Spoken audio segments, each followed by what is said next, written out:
Good evening and welcome to the FITT Show. I'm Bobby P. Kinzer. And I'm Thomas Doty.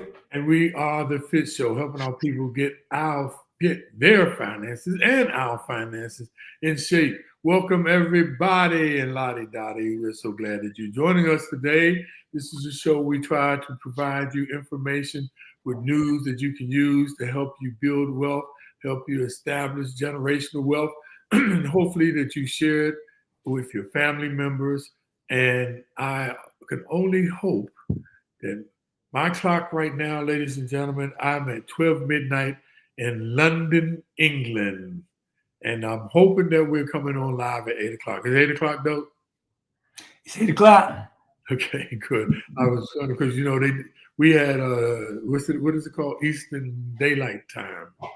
And they haven't done it yet. They do it this weekend. So normally it's 5 hours difference, ladies and gentlemen. We're 4 hour difference right now. So welcome and thank you for tuning in. Like I said, this is a show that we're not trying to sell you anything. We're just trying to provide you with information that you can help navigate through this financial landscape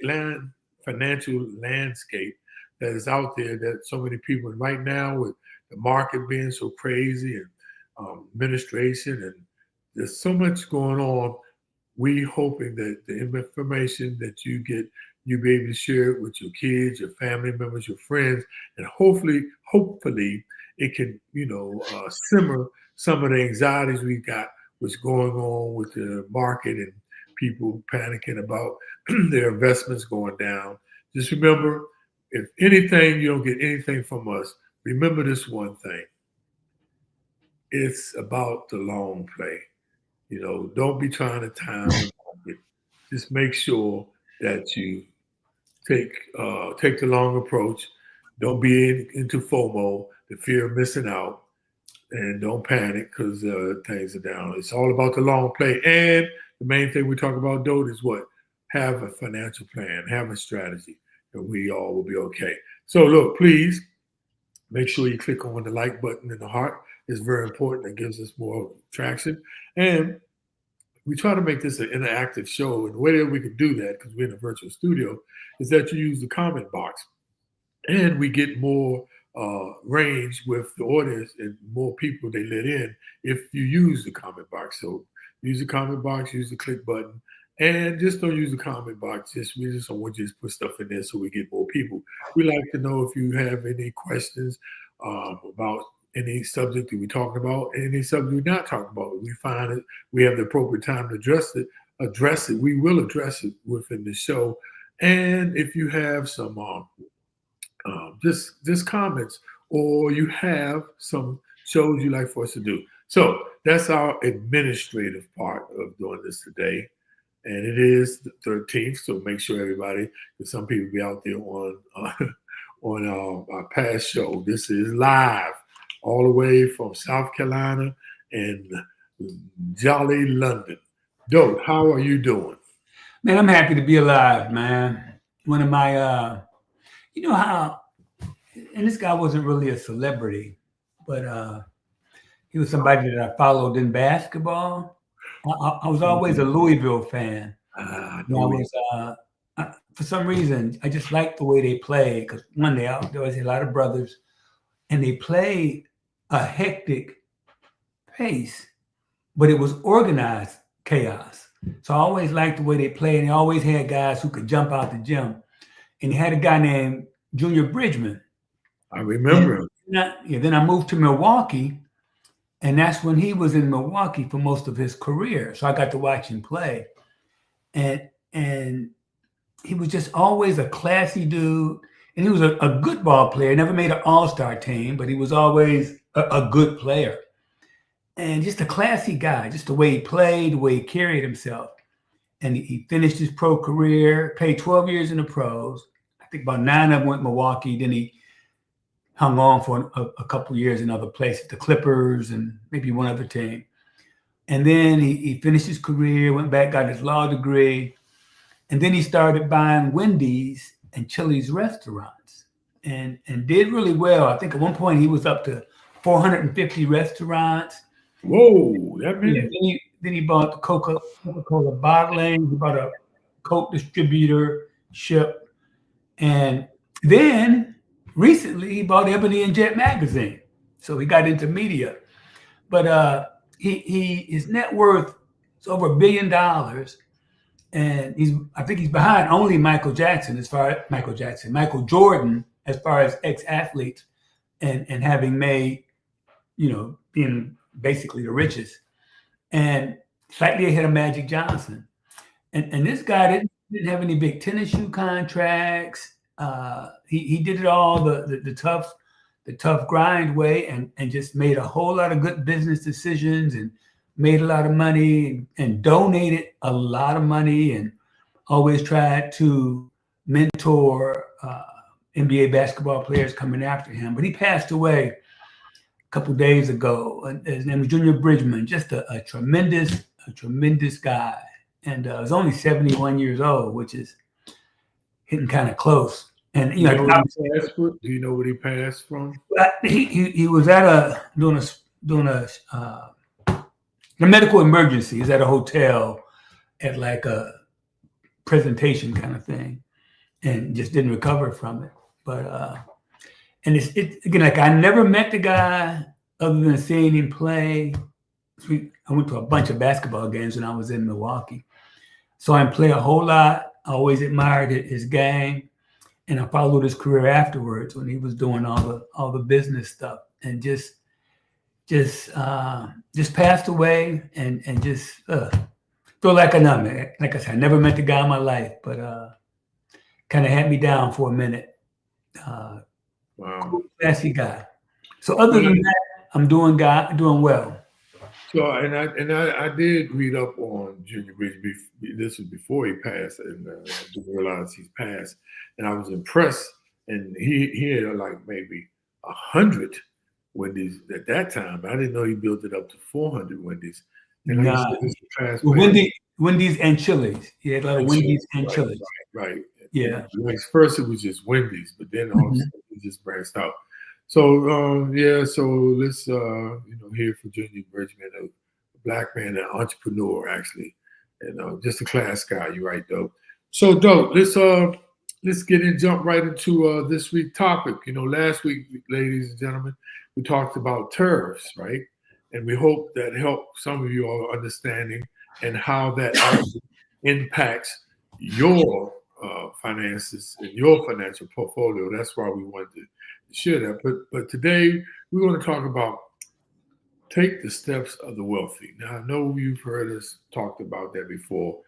It's just about wealth, and we sometimes use the rich people a lot of times, but we're going to delve a little bit more into what does that mean, take the steps of the wealthy, because I think some people misunderstand that and thinking that only wealthy people are wealthy. So before we get into that, let's get into today's stock market update, one of our favorite, and I'm sure your favorite topics.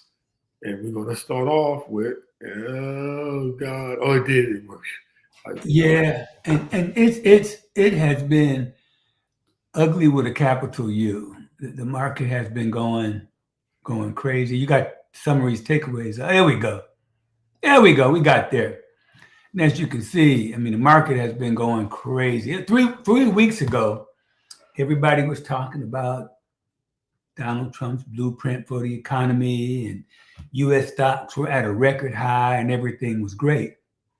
But today, the confusion about goals and the trade war, market has tumbled to its first 10% correction in almost 2 years. 10%, that's that. When you drop 10%, that's considered the market's correcting itself. And volatility, it was in all classes of stock. And it's taken $5 trillion from the U.S. equity market, which is crazy. And a lot of money is going into high yield bonds now, which is usually a safe haven when things start to go a little crazy. And a lot of it is because of all this tariffs. And what the market doesn't like is uncertainty. The market doesn't like that, though. The market cannot stand uncertainty. And that's what's going on now. And shoot, as recently as February 19th, the S&P was at a record high. And now it's at a 6-month low. Big sell-off in the mega cap stocks. And so everybody notices that. And it's really crazy now. And Trump's still saying he's going to put a 200% tariff on European wine, champagne, and other alcohol beverages. And the other countries or markets are retaliating as to be expected with their own tariffs on things that we ship to them. Gee, what a surprise. We up our tariff, they up theirs. You never thought that would happen. And so right now, things going to be crazy for a while. Just have to hang in and try to make sense of what that guy's doing. And we always said we were not going to be a political show, but I've worked in business and I know you can just not walk in and start cutting people's heads without understanding what's going on in that business, which key people you want to keep, how things work. It's a process to effectively cutting costs, but it doesn't seem like that's happening now. And I'm not going to get into the political side, but it's going to be chaotic for a while. But anyway, looking at the numbers, you can see since last week, the S&P is down almost 4%. NASDAQ's down 4%.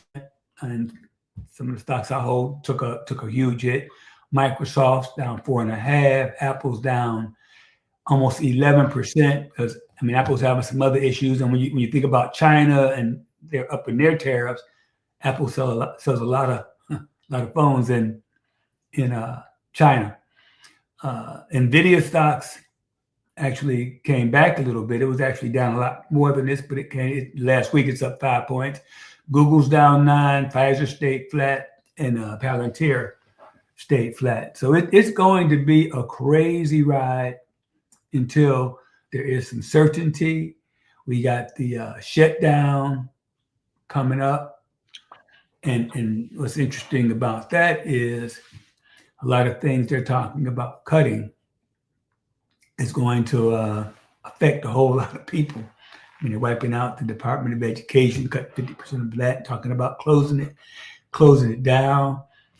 Excuse me, they're talking about, now what's interesting, this is my last political statement, then I'm gonna stick to what we're supposed to talk about. Not you, though. No, and it's not really political, but if you look at the U.S. budget, 87% of the budget is Social Security, Medicare, Medicaid, defense spending, and debt payment. That's 87% of the total U.S. budget. And so when you talk about all of the stuff they're doing on the periphery, that's all peanuts in the grand scheme of things. And to really make a difference, you got to get into that 87%, which is the meat of the budget. And they've said they're not going to cut any of those things. But I kind of done some reading what they're going to do. They're not going to cut Medicaid. What they're going to do is cut the money they give to the states, who then pay the Medicaid bills.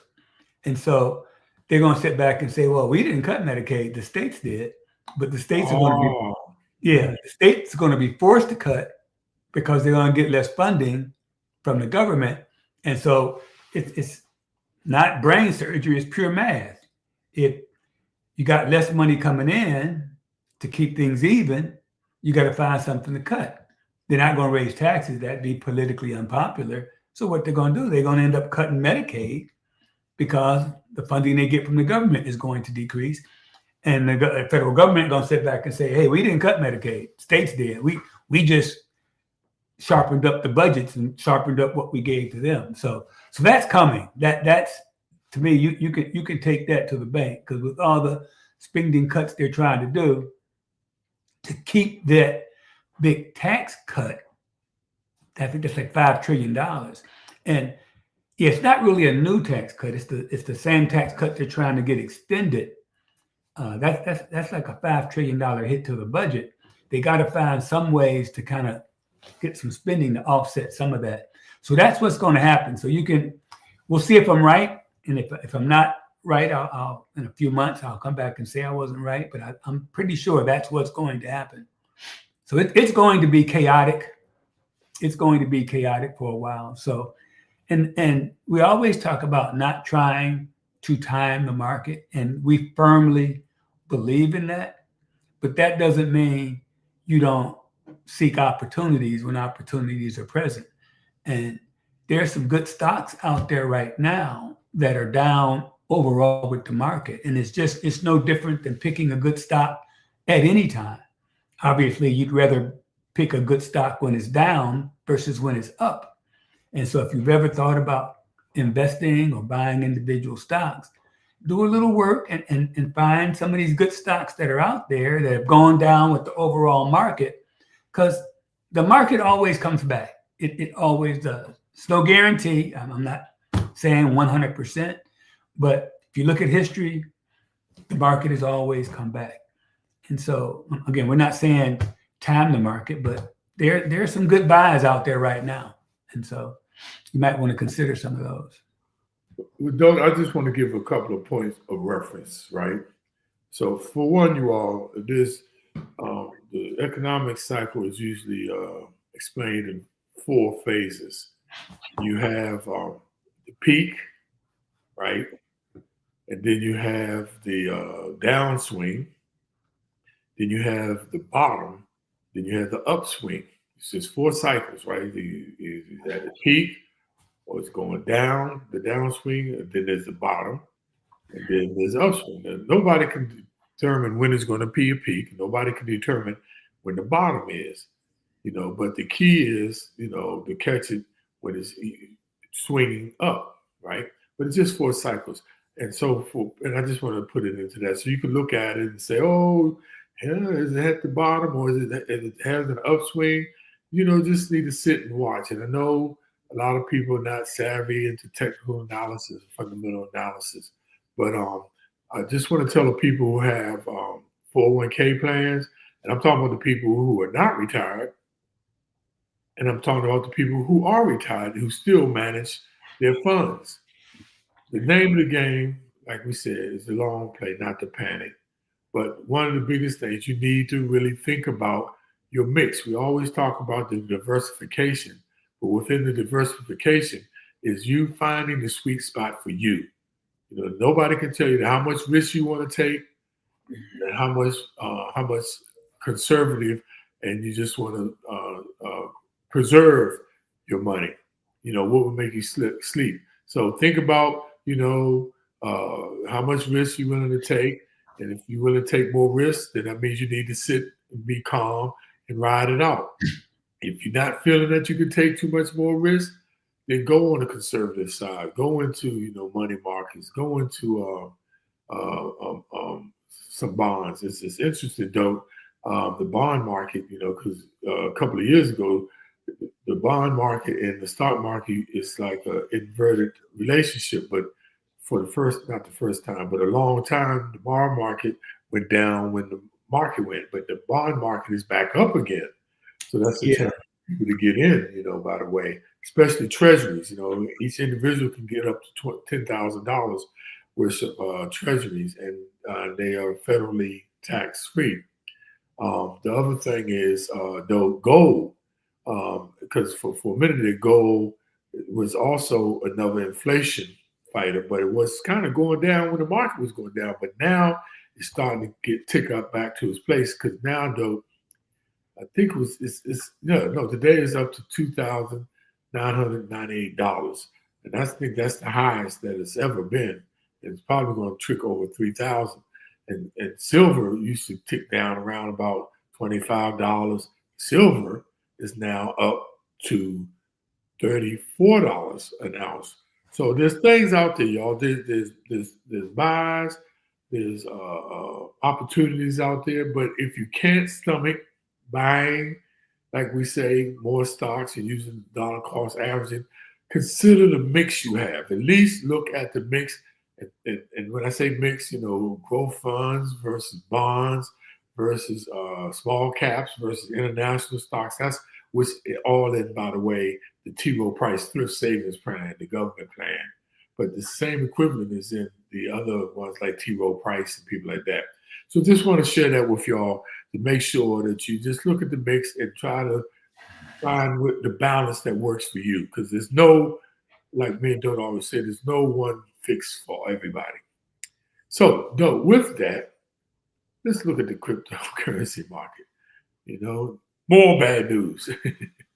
And the total market is down 10%. It's down to $2,749 trillion. It was over $3 trillion. The Bitcoin has dropped down considerably.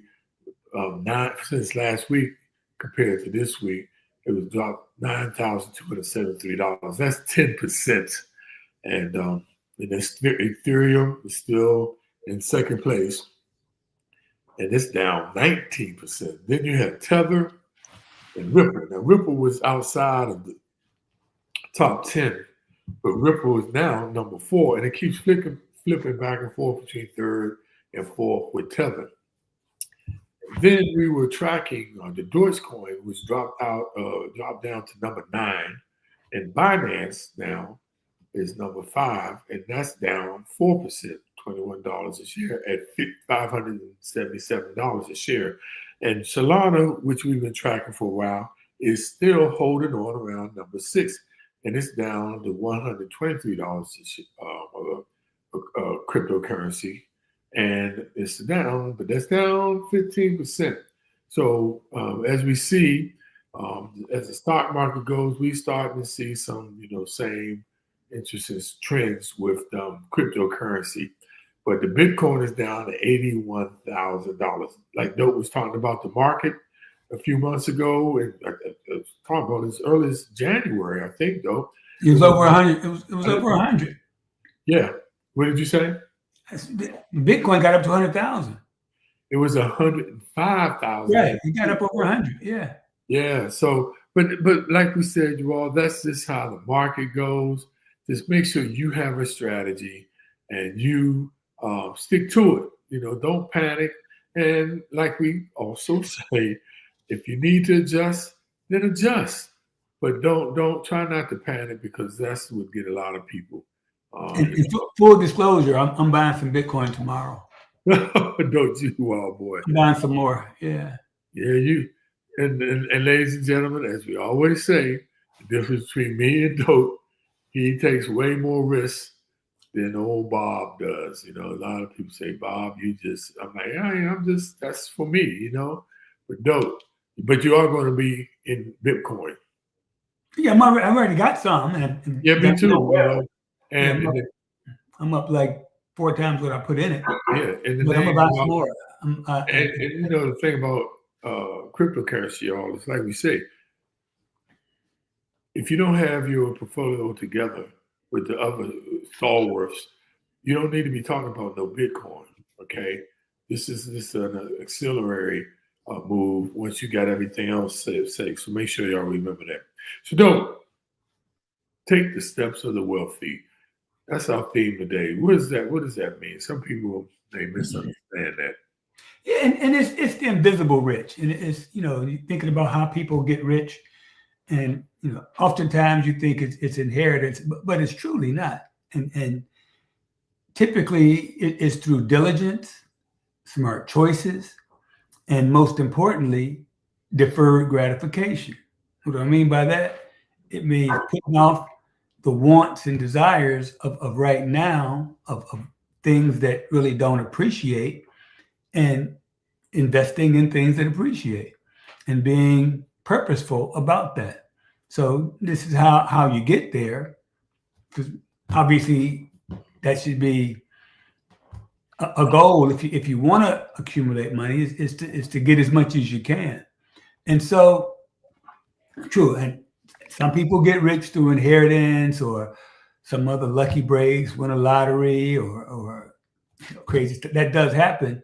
But more often than not, is through the things I talked about: diligence, smart choices, and deferring gratification. And so what we're going to talk about is some of the ways you can put yourself on the path to financial prosperity and security. And I will say some of it there is some luck involved. I was I was lucky enough to have a mother. And speaking of her birthday is Saturday. She'll be 105. Whoa! Yeah, I'm Happy going. birthday, Mama Dodie. Yeah, but and you know, she used to fill me with little tidbits of and again, my mother wasn't really educated, but some of the things she said just came from good old common sense. And one of her famous ones was "money don't spoil," which means it's because you got it, you ain't got to spend it. It ain't gonna go bad. And she impressed, huh? I said that's funny. Yeah, but it's true. It's true. And that I came up with that mindset. And the other thing was you have to take care of your credit because that's your name. And so you don't go too deep where you can't pay it, you know, but it's something you have to manage.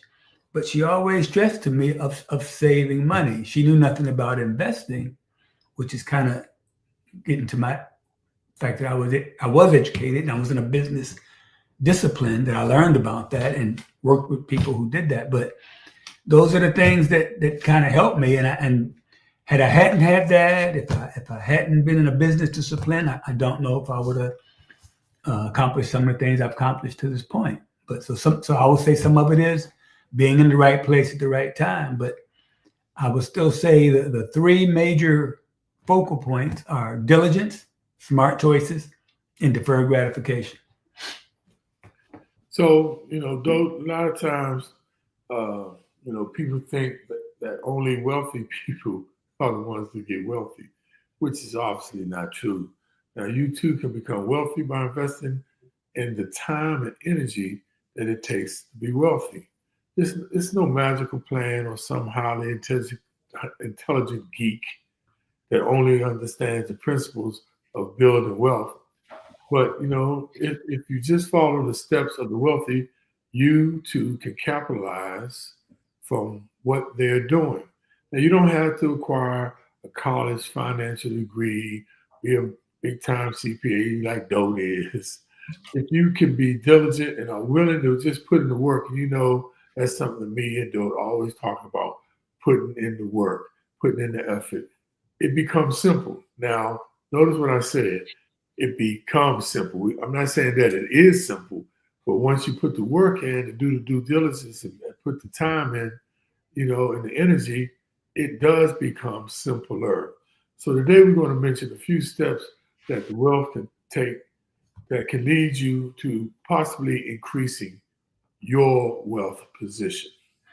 And the first one is Bob always calls it Captain Obvious. Yeah, sure, Captain Obvious. But the first one is they don't spend beyond their means. And of course, that's obvious, but it's ignored. Most people don't pay attention to it. A lot of people want to have that chic apartment. They want to do a lot of traveling, restaurant meals, have the latest electronics, fancy clothes and cars. You know, that's engulfs a lot of people. And honestly speaking, I did some of that. I always had a nice car. That was one of my extravagance. But I never lived in a chic apartment. I actually lived in a dump when I first got started. And anybody who knows me know I never spent a lot of money on clothes or trying to keep up with trendy. Luckily, I worked for a very conservative company, so the dress was always, you know, navy suits, white shirts. So didn't have to spend a lot of money on clothes. But the invisible rich, they are purposeful about being very, very, or not being conspicuous about their consumption. They don't worry about impressing people. They look for deals. They value shop. They plan major purchase, because there's always a best time to buy everything. Everything has a season in which it's going to be cheaper than it normally is.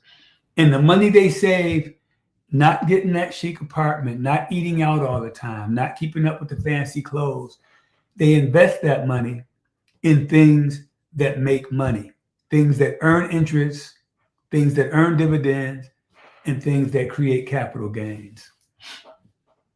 Yeah, that is so true though. But I just want to ask everybody. This is a little interactive.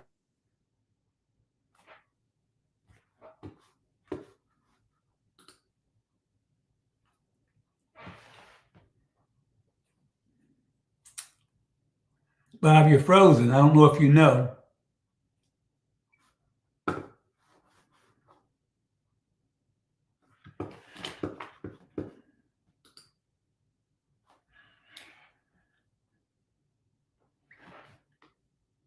I don't know if anybody else can hear me, or is only Bob frozen? Somebody hit me with a comment to let me know if you can hear me, or am I frozen also?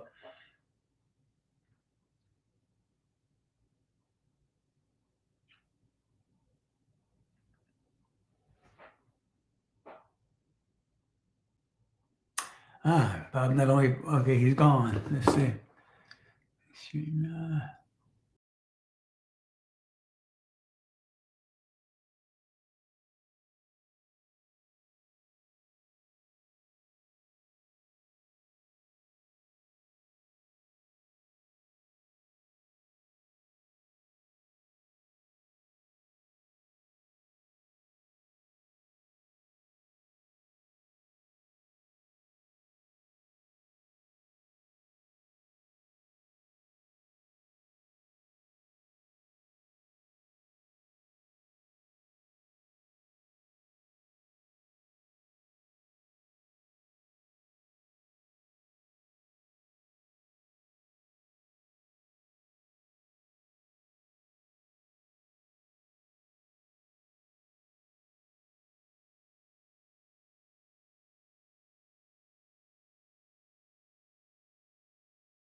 Hello, everybody. I'm back. I don't know where Thomas Doty went, but I hope y'all are still holding on. It's had a little snafu there. Dote, can you hear me? I hear you good. You froze up. Yeah, they kicked me out, man. It was a little power thing there. Hope is this the, he's frozen. Okay, people, we back, y'all. You can hear you. Okay, good. Oh, man, there's a bunch of people out there. Dag. That's never happened before, but at least we're back. Yes, we back. So now I forgot where we were at. Oh, yeah. So look, so we got 4 people with us, still with us, Dope. And I hope the other people come back in. Okay, hold on, everybody. Let me check on the people out there in YouTube land. So You stay with us for a minute. Too. Little technical difficulty there. and we would hope the people would try to get back on, because we had actually it's quite a few people on though. So I'm just going to give them a minute. Yeah, Kitty said we're both gone to get back on, y'all. So what we was just coming off of was you're getting ready going. I just finished. You're getting ready getting the point too about educating themselves. yes, And, yes. We had some good comments over there from the first one, but they're gone now. Yeah. They starting to come back in, by the way. So I was just trying to give y'all a little bit of time to get in.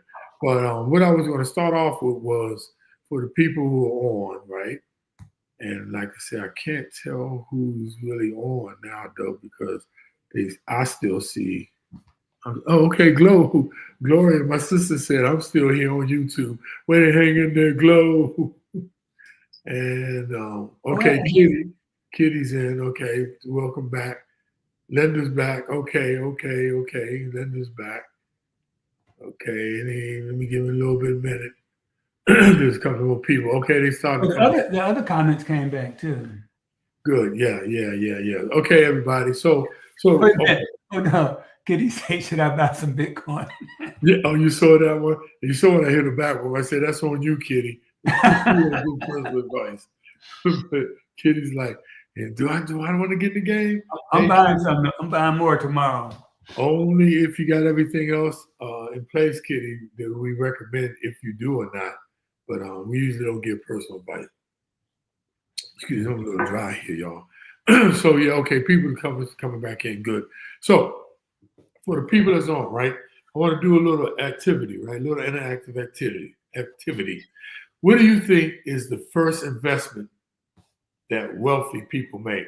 Or this subject we talked about, we call it, they actually call it the invisible rich, because a lot of people don't see what they're doing, and that's what the show today is, take the steps of the wealthy. They usually call the invisible rich, right? So use the comment box and put in there. There's no right or wrong answer, but there is one answer that surveys have found. What is the first investment that wealthy people make? What do you think, though? And well, what people are thinking of it, I want to get back to that invisible rich, and it's kind of self-explanatory. They don't show that they're rich by the car they drive, the house they live in, the clothes they wear. So they look, quote unquote, normal. They live in a normal house, they drive a normal car, they dress normally because they aren't putting their money, they aren't buying assets that don't appreciate. They aren't putting their money into things that don't appreciate. And I know, and again, you can convince yourself to buy anything that you want to buy. You can say, oh, I have to look good because if you look good, you feel good. If you feel good, you perform good, blah, blah, blah. And, I deserve to have a nice house. And you can make all kinds of excuses, but, living within your means, that when you talk about the invisible rich, they just banking money as opposed to trying to impress people. So, okay. So, Rodney's just getting in. Rodney missed us. We blacked out. I'm in London, and there was a blackout. So I'm back here. You asked the question. You asked what do I think? What do you think is the first investment that rich people make? Well, not rich people, wealthy people. Excuse me. Well, it's probably, I would think one of the first things is probably paying off debt. Maybe making sure you don't have any debt, because that's, if you're paying 15% in debt, you want to get that out of the way so you don't. You ain't gonna usually typically make that much putting money into an asset. So I think you want to clear that up first. That's my guess. Okay, that's a pretty good guess. Wait a minute, I'm still trying to renew some things here though, so bear with me here. Okay, try to get stuff back up on the board that we use. So stick with me, ladies and gentlemen. So I'm giving y'all a minute for the people who are still on. We're making this an interactive tonight, and just want to know, what do you think is the first investment that wealthy people make? Or what do you think the first investment that people should make? How about just that? And while we wait, I'm sticking with paying off debt. you stick with paying off debt? Okay, Yeah. dope. Well, by the way, Kitty said, how much Bitcoins are you going to buy? Me, I'm going to put it in a Roth IRA. So I'm going to buy 7,500 each for me and my spouse. So I'm put 15 grand in. And that's the maximum you can put in a Roth, yeah. And that's with the 50-year-old. Yeah, I'm definitely over 50. Yeah. Right. So way over 50. Right. Okay. So let me see. So as I'm looking here, nobody wants to play the game today. So I'll just come out and have to just tell you all. One of the excuse me, one of the first things that the wealthy actually invest in is themselves. Dang! That's what I did. That's the guy.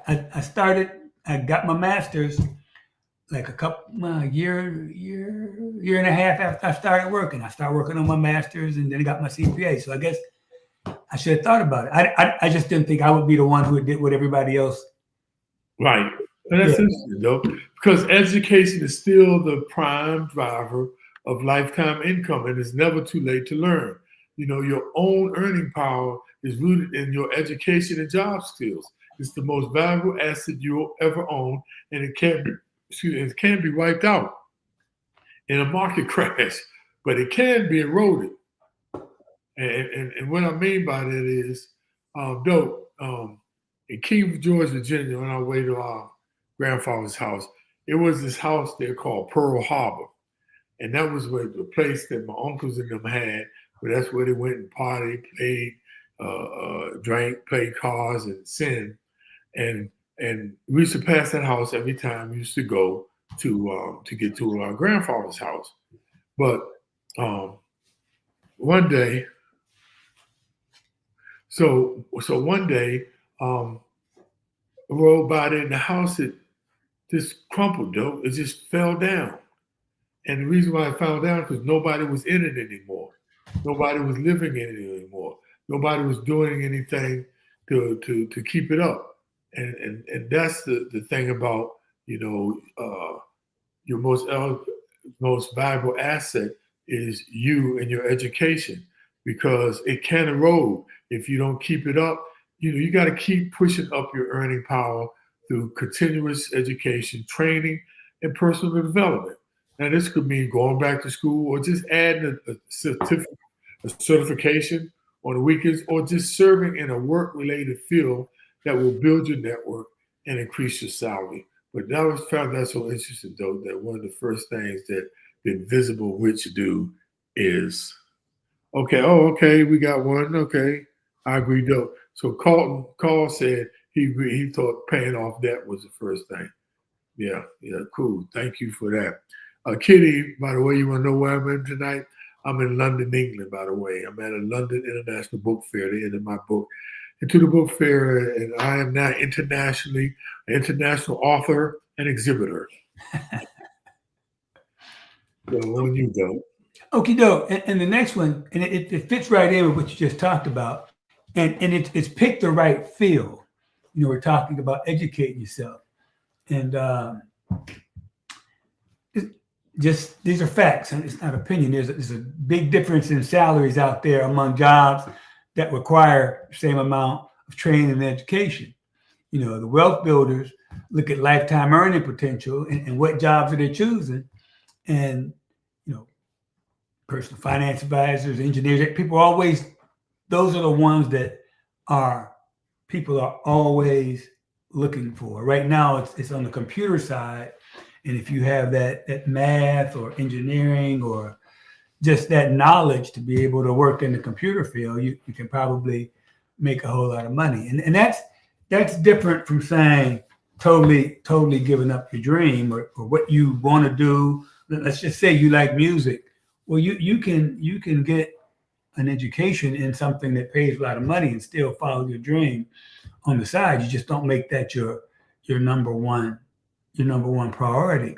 And so, and even if you don't work in a field that is high paying, that shouldn't stop you from learning about finance, money, how to invest. You can take time and learn that on your own. And the last thing I'll say about that is, I know a lot of people think, oh, I'll get an MBA, I'll have that sheet of paper, but it's not the sheet of paper that's valuable. It's what you learn while earning that sheet of paper that's valuable, the knowledge, because companies are looking for results. They could care less that you have a sheet of paper that says you had a degree. They want to know what skills you have, what can you do, how well can you work. So those are the things that are important, that the invisible rich stay on top of. They get in the field, they can make a lot of money, and that's how it's done. So let me ask you something. When you see the word entrepreneur, what's the first thing you envision? Some kind of geek driving a Tesla, and that's not, another way. And believe it or not, the wealthy get wealthier is by entrepreneurship. And as many of these quiet millionaires, the invisible rich, have painstakingly built their businesses up over the years, taking chances and working hard for their reward. They know the value of a dollar that is best used when it's reinvested into their own business. Now, the Kiplinger, and by the way, full disclosure, which we use to get a lot of our information, and we get out a lot of information for Smart News too, they've profiled a number of entrepreneurs. And there's one lady, named Christina Stimble, who was reimagining the floor industry. And she topped 23 million in revenue in 2018, but she only pays herself, though, check this out, $50,000 a year, and lives in a one-bedroom apartment with her husband. Wealthy. So it's the way to do it. Okay. And never too old, by the way. And one of the keys, last part, though, and it could be something that you have been doing as a hobby that could actually turn into a little small business. So consider that. Yeah. And the next one is number 2 on the Captain Obvious list, is the invisible rich. They save and invest early. And I was lucky enough to have a boss that pretty much told me I need to save the max in my company savings plan. And my first thought was 16%. That's a lot of money. I'm just trying to get going. He said, no, once you do it, you won't even notice it's gone. And it's harder he said, if you start at 6, which was the company match, and try to build up to 16, it's a lot more difficult. But if you just start off with 16, you won't miss it. And then you adjust your spending to what's left. And that's exactly what happened. That pretty much became like taxes, that 16% I was putting in there. And that 16% was really 22% because the company matched 6. And so the invisible rich, when they get that first job, they look for tax advantage plans. They jump into 401k. They make sure they getting any free money their company's matching. They figure out ways to put away money. And we always talk about you pay yourself first. You invest in yourself first, and you live on what's left. And that's what they do. And that's how they get it. That's how they get it done. They save, and we've shown you charts that talk about the difference of starting early to take advantage of that compounding and the rule of 72s, how long it takes your money to double. If you started at 23, you start when you're young, you got a whole lot of doubles to get from just saving money and letting the money compound. So that's how they do it. Though another one they do, they don't swing for the fences. What does that mean? Just as we talked about the invisible rich take a pass, and I love this word, on flashy accoutrements. They keep things simple when investing, avoiding risky options, such as initial public offerings, concentrated funds, and hedge funds. Even with their high net worth, they open the doors to such investments. Now, that's not just because of the greater risk of losing principal why they don't do it. It's also because of the fees and the more complex investments offer bring the more complex investing that often bring big risk and big fees. That's money you're guaranteed to lose and money that won't be around to grow your wealth over the long term. Yeah, the next thing they do, and we've talked about this several times, they keep themselves covered. And by that, I mean they don't skimp on insurance, because just as important as it is to build wealth, it's also important to preserve your wealth. And so it doesn't do you any good to work so hard at building up money only to lose it because of an illness, a disability, or getting sued by the mailman because he trips on your doorstep. So you make sure you have insurance to cover all those things. And a lot of people think life insurance, but I've seen a lot of data that suggests you're more likely to become disabled than you are to die. And so if most of your company is going to offer some sort of disability insurance, make sure you're taking advantage of that. And so you are covered. Again, it's very unlikely that it will happen, but you want to make sure you have that coverage. You want to make sure you have insurance on your car, enough insurance that if something happens, you won't be in the hole or be upside down is the term they use. You want to make sure you have your homeowner's insurance paid. And that's going to protect you from legal fees and judgments, in the civil suits. And there's something else that's also important. You want to make sure you pay your HOA dues, because if you don't, they can actually take your house, sell it. They had a lady here in Charlotte who she only owed, I want to say like $2,100, but it ended up growing with interest and legal fees to like $12,000. But her house was worth like $750,000. The HOA took her house, and this is where it gets really shady. They sold it for $49,000. 5 months later, the guy who bought it for $49,000 sold it for $850,000. And so that sister got took. But you got to pay your insurance, you got to pay your property taxes, you got to pay your HOA fees. So make sure you do to preserve your wealth. Hey, Doe, another one is they hang on to their cars. That's what I was going to go to next. They make sure they keep their cars longer than they do. So you definitely don't want to follow me, because and they keep their houses too, though. Now, this falls under the spending within your means that you talked about earlier. Because cars and houses are such big ticket items for most people. They're looking, they're worth. It's worth taking a closer look at this, because the fact is, and it was his book that I always used, man, when I went and spoke to youth and adults, called The Millionaire Next Door.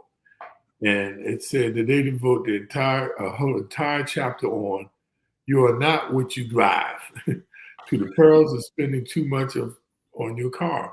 Remember this: when you drive a new car off a dealer's lot, it loses about $6,000 to maybe $8,000 of value immediately. So as about 15%, but how much? 15%.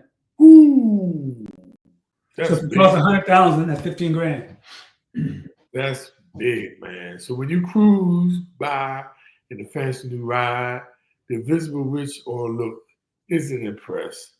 They just think you're foolish or tearing thousands of dollars and tens of thousands, spending tens of thousands of to spend. Now, another one is this one is houses. Now, on the other hand, they can appreciate in value, but the hazard of trading in and trading up remains with the frictional costs such as broker fees, transfer tax fees, mortgage origination fees, and that comes along with that. So stay put if you can, make it a modest but wise upgrades to your home along the way. Now, the extreme example of someone who could afford to move but keeps it simple, the billionaire Warren Buffett, though, guess what? He lives in the same house in Omaha, Nebraska, and it's been in there for 50 years. Bob, I feel both of those because I'm always going to have a new car. And my goal in life is to never have a car that's not under warranty. So I feel that one. And we bought and sold 9 houses in my work career. Good Lord. Moving around to different cities with the company. Now, I never had to pay closing costs. Never had to move myself. Company always did it. And I really didn't do anything. My wife did all the work there as far as making sure the house was ready to be sold and all that kind of good stuff and making sure it was presentable. And all my houses always sold. We always got a little bonus for selling the houses ourselves. And so that, again, I feel that one too, but that was more my company. But fortunately, never lost money on a house. A couple of the houses kind of broke even though I made a couple grand. But a couple of them I did really, really well. I did really, really well. And typically, if you owe a house, very seldom will house values go down. Typically, they're going to go up. It's kind of tough right now. You get in a market like Charlotte where it's tough to get started. I don't know how a younger person can even get into a house here. One, with interest rates being so high, and two, housing here is real expensive. So a lot of it depends on where you are. But typically that's a good foundation to have that house. Even though I will say, Bob, it's not as cheap as one might think if you look at all the things that go into the cost of a house. So do the math for yourself as far as property taxes, repairs, and things of that sort, and compare that to renting. But the wild card is appreciation in a house that you don't get, obviously paying rent. So I feel both of those. But anyway, and the other obvious thing is they avoid debt. You can't be rich if you always owe, even though there's one theory that a lot of rich people leverage their way to richness by buying a house, using the value of that house to buy another house, using the value of that house to buy another house, and accumulating wealth that way. That's few and far between. And if you're buying houses, you're buying appreciating assets. Where you're avoiding debt is on assets that don't appreciate. Things, cars, clothes. That's the kind of things you want to avoid, and the invisible rich do. If you're talking about funding your business, that's a good idea if it works out. But right. If you're buying appreciating assets, you're probably going in the right direction. Well, one of the last ones we want to talk about that the wealthy do is they're wise about windfalls. What I mean about windfalls, we're talking about a bonus or a raise or something like that, or an inheritance, or even a lucky break. Some of y'all people who play the daggone lottery or any sort. The rich, they see that as a chance to store up their position and not to party. And even if a windfall does allow them to upgrade their living situation, they act slowly and deliberately. Learn more in how to manage a financial windfall. Because some of y'all do have those, aunt or good uncle leave you a little bit of something. And in case you're wondering, we're not talking about just lottery winnings here. Well, Bob, even your annual bonus, managing that the right way. You don't want to get to the point where you're using that to pay bills when it should be extra, and it should be money that you use. You take part of it and enjoy, take a trip or do whatever, but also earmark some to be invested. I mean, it's just that simple, though. But so with that, Though I've been young, I was trying to stop yawning, man, because it's almost 1 o'clock. It is 1 o'clock here. I'm like, I ain't never did the show this late. I had a long. When you at home, you don't go to bed that early, so you should be good. You ain't. No, now I do. No, I used to stay up like 1, 2 in the morning. I can't do it no more, man. I'll be like snoring at 12, at like 10:30 now. And you do snore. Holy cow, you do. Yeah. Are there any secrets in our show? I mean, Jesus. What? I said, are there any secrets in our show? God dang. You tell everybody I snore. I'm sure your sisters know. Oh, and y'all better not put a comment. They know they're waiting to get me back, though. So let's go to this perfect time. Let's go to the summary and takeaways. Let's go to the video. All righty then. Is it working? Because we're having all kinds of snaps. Oh, perfect. Okay, we're good to go. Yeah, and the first one is it's not impossible. And we need to stop telling ourselves that it is. And some people get so depressed thinking they can't do it. But you can do it if you just got to start. You got to do it and stop doing some of the things, overspending, things like that. It's definitely doable. I know a lot of people, and that's the thing. You don't notice the invisible rich people. Because again, they aren't driving the Bentleys and Mercedes Maybachs and stuff like that. They got a nice car, but they keep that car a long time. They just don't spend money on things. They got a lot of money invested, and their happiness is in their bank account as opposed to things. The next one, they invest in themselves. They go back to school. They pick up a skill. They get a certification. Another way to look at it is investing in yourself is, being an entrepreneur and, getting into investing into your own business. So don't let that one pass. Definitely look at investing into yourselves. Continue to learn. That one is so important because as you increase your wealth, number one, there's things you have to know about having more wealth. And so you have to learn about those things so you don't fall into the trap of blowing or making mistakes because you didn't know. And continuing to learn also includes getting help when you need help. Okay, there's a lot you have to know, and sometimes you can't know it all, you can't learn it all, but you got to learn when you need help and to go get the right kind of help. And the last one is take action. Too many people I see these days can articulate the problem, can really say some good things about which way that people should go and give you advice, but they don't take action. And, you can't sit on the side of the pool with your toe. You got to jump in and do something. We've been talking about, this for 3 years now.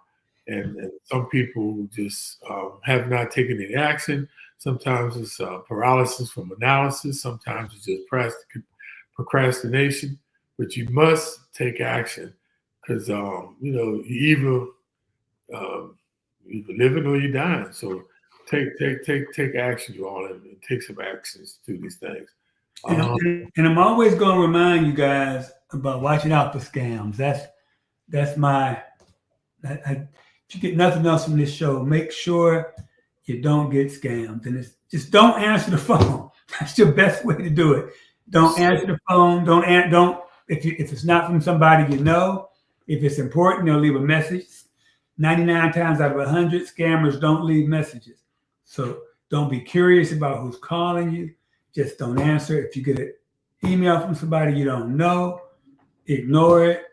Don't scan any barcodes that you don't know to be legit. Be safe with your resources. Don't get scammed. Speaking about that, though, the day before I was coming over here, I almost got scammed. it was an email, and it seemed like people know what you're doing now because I'm out there doing book signings. I'm out there on the social media. You So you know, talked about this last week. yeah, and they almost got me. They almost got me. So make sure y'all stay on top of the scams. So I want to do a quick roll call. Everybody, man. So I don't even know who's still on though, because some of the people, but I do see, I think my three sisters, Nolia, Gloria, and Linda, are still on. And they know you snore too. Are there any secrets in our family? So, I had a couple. And you leave the TV on.